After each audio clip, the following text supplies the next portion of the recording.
So welcome back to a brand new podcast episode of Family Seasons by Coach Teia and the special series, The 7 Days of Love. As always, it is my pleasure to bring you topics that I think will be a blessing to you and your families, that will help your families win. And for this particular series, The 7 Days of Love, the whole purpose is to just help, people restore love. And, we've been through so much these past few months. Well, the past year, I would say. And so I really have just the purpose is to bring on guests and to talk about, all aspects of love. And so for today, I have a special guest, Mr. Harlon Bell, who is going to be joining me. Mr. Bell, and he'll tell you a little bit more about himself, but he's definitely, a relationship expert. He's written books and, has done a lot of great things. He's a life coach. Most importantly, he has a heart to really, help people live their best life. So welcome to the podcast, Mr. Harlon. Thank you, Coach Teia. It's a pleasure to be here. Thank you for having me today. And hey, let's light the people up and help them with this love thing. Let's go then. Let's go. So tell us a little bit about yourself, about, who you are and about your coaching practice. Absolutely. Well, you just covered a good bit of it. And I've been coaching people for a little bit more than 15 years. And I've been married for over 20 years. Definitely both. I help coach people both from the single and the married perspective. And so love is, that's the whole key. And so my whole focus is, and you'll always hear me say, everything is about relationship. And so that's what I want people to understand. And when you really understand that, everything works better in every part of life. So my focus is always helping people to get out of their own way so that they can have the life that they've been thinking about, dreaming about, praying about, desiring, crying about, all that different stuff, and just seeming like it's out of reach. Well, I focus on helping people get out of their own way so that they can have that type of love that they think only exists in books or fantasies and stuff like that. And so it's real. And that's why, coaches like you, coaches like myself, the books that we write, the things that we say, whether it be podcasts, books, however we're communicating, it's all about helping people get to that place that is real love, and not that thing that you just, throw out in the air, but real love. And Exactly. That's why we're here today. That's awesome. Well, let's just keep on going. I mean, I like the direction that we're headed in. And so, as you talk about, love, talk a little bit more when you're talking to people. But let me answer this question first. We kind of talked about this before we started recording. Some singles might say, because the topic of this one is dating and preparing ourselves for the one.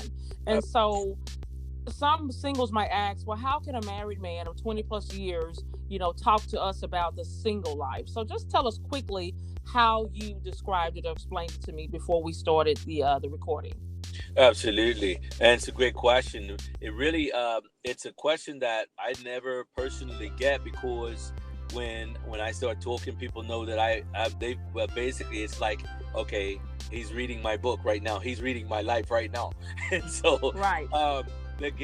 Everything, dating and marriage, see, that's the thing right there. See, people think that dating and marriage is two different worlds. Well, here's the thing, guys. You actually court to get married. You get married to date.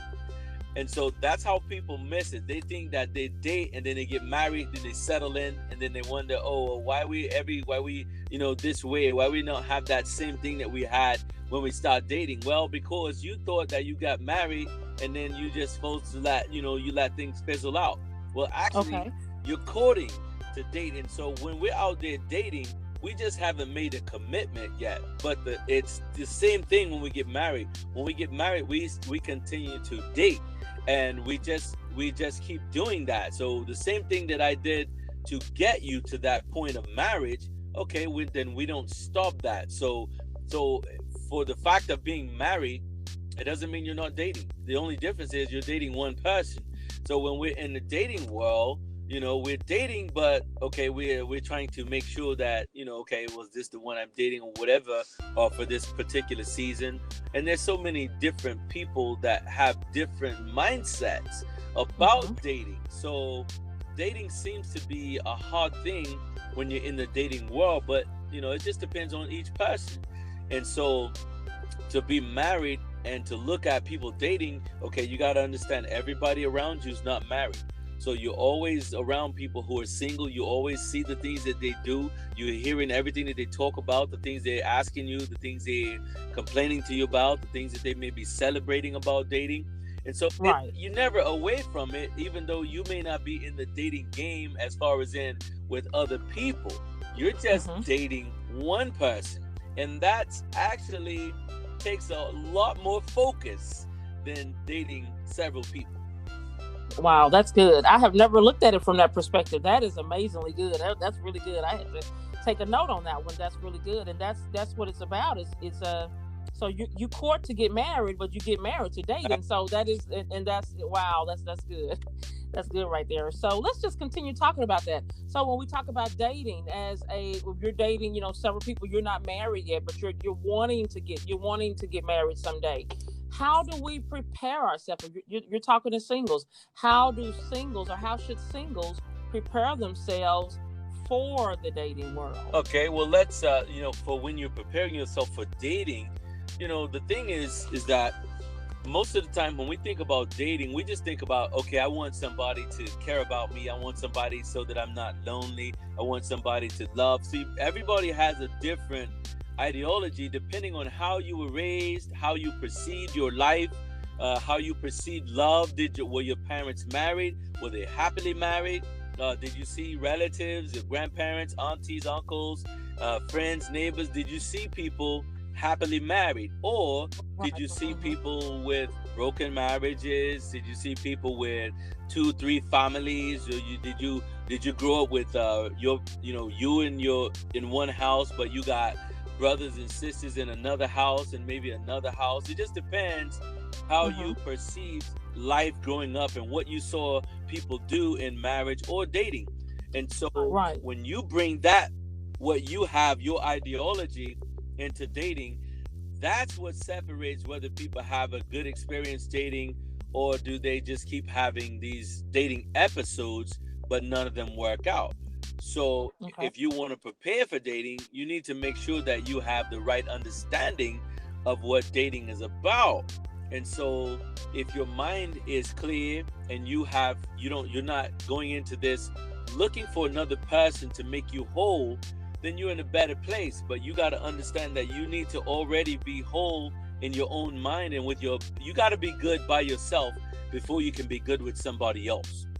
That's true. If you're expecting this guy or this lady to make you whole or happy, you're already lost, because that's not their job. Their job is to not take away from the happiness that you already have. And so you need to be happy by yourself before you go and try to get someone else to come into your life, because you're inviting someone into your life. Your life is priceless. It's not something that you should do haphazardly. And 9 out of 10 people probably date haphazardly. And what that means is they don't have a focus. Not that you're going on this date saying, is this the one? You shouldn't be thinking that way. But you should also make sure that you're not just doing it like you're shooting dice. You have to be very peculiar about how you let people in your life. So it brings us back. So I have to tie in the question you asked me earlier. You said define dating. Okay, so dating is an interview. Dating is not, you just going out here and you just do whatever. Dating is an interview. In other words, when we're talking, whether we met in person, whether we're talking on the phone leading up to a date, or we've decided to go out on a date, whether I'm picking you up or whether we're meeting there. In my mindset, I've got to understand that this is an interview.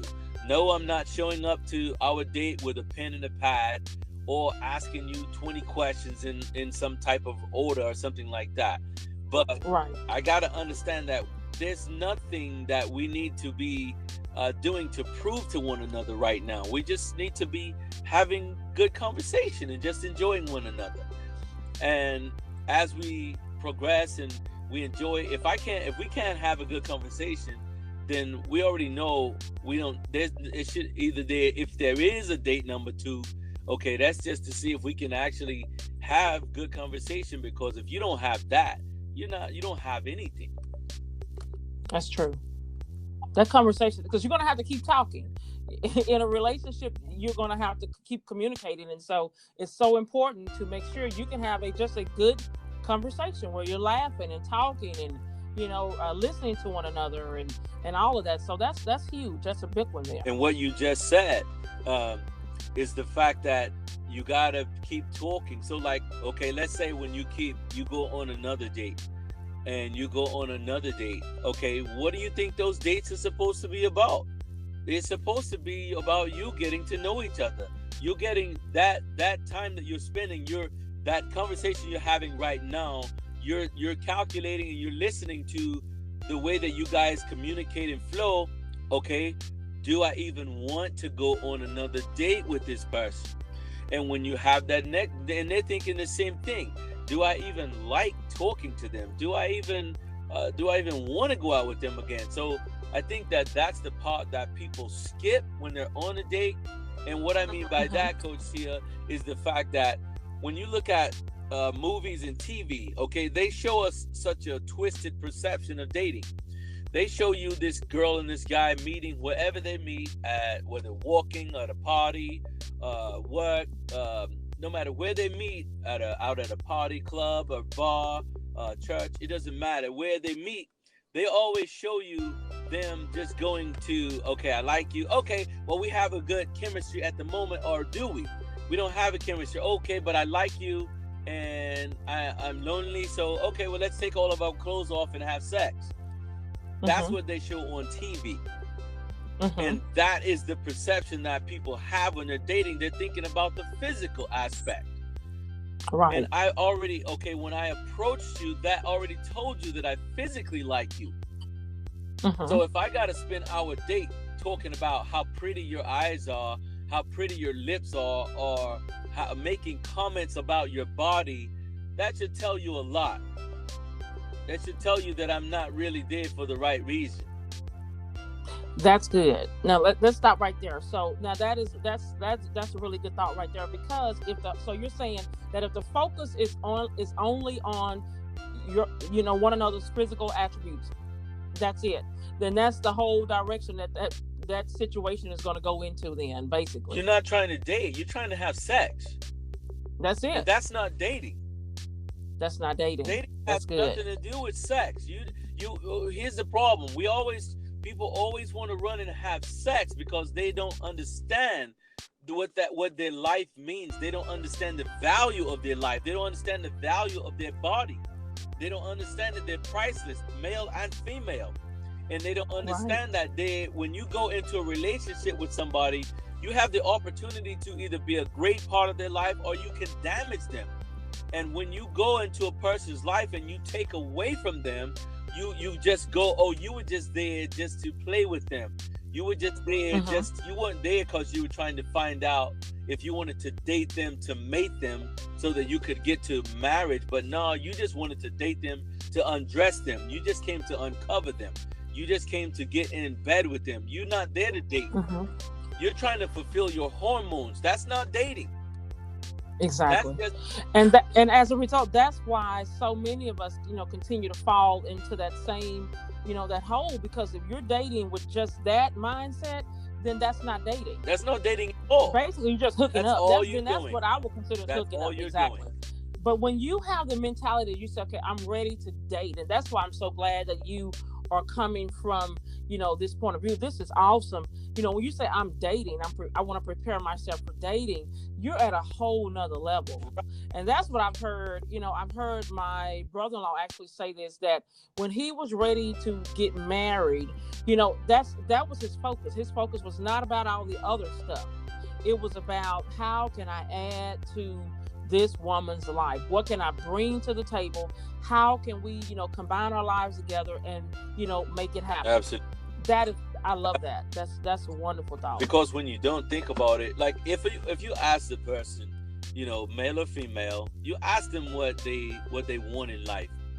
By the time they actually get through telling, if they're being honest and they're being real, the bottom line of that is always they want to be loved and they want somebody to love. And so The other things that we do in between that, that's us being foolish if we have not, if we're not, either we haven't been taught right, or we haven't seen the right examples, or we have the misunderstanding that, oh, we're supposed to be foolish in our youth and then get serious after we're 30. Okay, what do you mean by that? So, okay, let me make that a little bit more plainer. If you want to go drive, you can go and drive a Prius, and they may allow you to walk up on that car lot and test that car out, right? Right. And they only may ask you for your driver's license and proof of insurance, okay? But if you want to go try out a Bentley, they have to make sure you can afford it. They have to run your credit. They have to make sure your bank account can hold it. You can't just walk up in there and drive that car just because you want to test drive it. It doesn't work like that. You have to be proven that you understand the value of this car and that you can afford this car. You understand what I'm saying? Wow. Exactly. So, that's good. And I see where you're headed. That's how people don't look at their lives. They drive their lives like they're a Prius. Like they can just go and just test drive and, okay, well, I've run up the mileage on this. Okay, well, I've got about 100 body counts now. I've been with 100 people. Okay, now I want to get serious and settle down. Well, everybody has already test drove you, male or female. You're tested out, and now so now you want to go and you want to find someone who hasn't been test driven, and you want to marry them. Wow. That's how. So that's what people do. And then you want to look at. Then you want to be. Now you can't even hardly live because everywhere you go, you keep running into those 100 people that have test driven you. They know everything about you. They've seen every part of you, and that's not really what a person wants in their spouse. You're not looking to, every time you go to the movie, you're running into a guy who's been with your wife, or you run into a girl who's been with your husband. That's not what you're trying to really do. But people don't think about that when they're dating, and then all of this stuff comes back to haunt you when you want to settle down. Exactly. That's good. So think about this before. When you're making a decision, if you really want to date, now you have a clear understanding of what dating is. You've done a perfect job, Harlon, of just explaining and describing exactly what dating is and what it's not, and then how we prepare ourselves for that. And this is so good. Of course, there has to be a part 2, but for this 7 days of love, this is amazing. I mean, just awesome and amazing. If you were to sum it all up and to leave the words of encouragement or leave words of inspiration or guidance or direction with our listeners, and of course I'll leave you an opportunity to share with how they can get in touch with you, because I know your books are amazing. I know those books are must reads for sure. So how would you sum it up? You say you're preparing, so I'm ready, I want to date. So what am I supposed to be doing? You need to, before you try to enter someone else's life, you need to just understand that even though you may not be, let's talk about it from the age of 18 and up, okay? So let's say you're 18, 19, 20, or in your early 20s, even 30s. Let's say you're trying to date and you really have not reached your place in life. You really don't know who you are as a person. It's, you got to understand that you really need to take dating casually. Just take your time. Because you're still figuring out who you are, where you want to go, what your career is going to be, where you want to live, things like that. So you don't want to bog yourself down and add things to your life, weights to your life that don't need to be there. So if I'm trying to still get myself together, especially if I'm a male, I don't want to go dating a woman that I can't really do anything. I don't have myself together. I want to make sure that I'm working. I'm paying my bills. I'm being responsible. I can actually I deserve to be in this lady's life. And so as a lady, you want to make sure that if you're going to college, stay there, do that, get that thing done, guys and girls.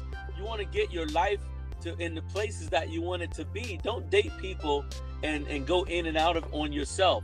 So The whole point is you want to make sure that you're taking care of yourself spiritually, mentally, emotionally, physically, and financially. Because if you're Right. doing those things, you feel so much better when you're connecting and getting to know other people, because you're not ashamed of your own life. If you don't like yourself when you're by yourself, you won't like yourself when you're with somebody else. You'll spend all your time being fake and trying to look apart. You don't need to do that. Life is not about acting. It's about being who you really are. And so just continue to grow personally in your personal development. With you definitely need to know who you are spiritually. If you know who you are spiritually, then you can live naturally, because what you're doing in the natural determines how you think about yourself in the spiritual life. And so Right. if you do that, if you're continuing to make sure that you're whole, mind, body, soul, and spirit, faith, family, finance, and health. If you're doing that personally, it's a lot easier to be clear and concise when you're doing, that ends up you're dating on purpose, not just like shooting craps. Exactly. That's good. What about the older ones? What about It's the same thing. It's the same thing. Maybe they've been married before. What about those that maybe have been married before? Well, we would definitely have to pick that up on part 2, because I would have to talk about baggage. Yeah, that's a good one. So Harlon, tell everyone how they can get in touch with you. I know you, like I said, you have books out there. I mean, you're really great at defining dating and helping those that are preparing for dating and all of that. How can they get in touch with you? Absolutely. Thank you, Coach Teia. You can get in touch with me at harlonbell.com, HARLONBELL.com. And from there you can, if you want to email me, message me, or any other thing, or my books, everything is right there from the website. If you want to ask me questions, you can do that from there. You can send me responses or questions, or if you're looking for someone like myself and Coach Teia to coach you, you can find all that information right there, and we'll get right in touch with you. Absolutely. Wow, that is awesome. Thank you so much, and I cannot wait to get you on for another episode so we can talk about dating after divorce and with the baggage, because that is huge, especially when you're getting talking about the older ages. Many have already been in marriages or what have you, so that's going to be something to keep our listeners looking forward to. So thank you so much for joining me on this particular podcast series. I'm excited about what God is doing in our lives and the lives of the listeners. And I'm Coach Teia. You can find me at CoachTeia.com. I'm on Instagram, Facebook, and of course, we have a new YouTube channel, Family Seasons by Coach Teia. I am praying that God will bless your life, and that as you continue to grow and move forward in life, that you will realize that you deserve to win. And every podcast, everything that we do as coaches, and as I do here on this podcast, is all about helping you win. So, Mr. Bell, thank you once again. 7 days of love. I'm excited. This is day 2. We have 5 more days to go, and it's getting better. Thank you You're welcome. so much. Thanks for having me.